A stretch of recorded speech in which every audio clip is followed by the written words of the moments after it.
అందంగా అద్భుతంగా తయారు చేశారో, సృష్టించబడిందో, అలాగే అత్యద్భుతంగా దేవుడు తన పోలికలో మానవుని సృష్టించాడు. ఈ అద్భుతంగా సృష్టించబడిన మానవుడు సృష్టి కన్నా గొప్పవాడు.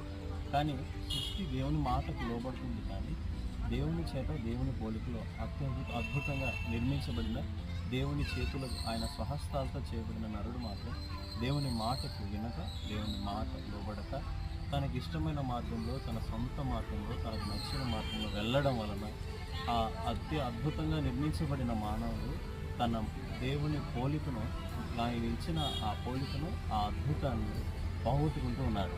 ఈరోజున మానవులకు ఎందుకు శ్రమ, ఎందుకు ఇబ్బంది, ఎందుకు కష్టములు, ఇబ్బందులు ఆ యొక్క మార్గంలో వెళ్తా ఉన్నారంటే, దేవుడిచ్చిన అద్భుతమైన ఆ పోలిక, దేవుడిచ్చిన ఆ అత్యద్భుతమైన ఆ పోలికను, ఆ సృష్టిని, ఆ సృష్టించిన సృష్టికర్త యొక్క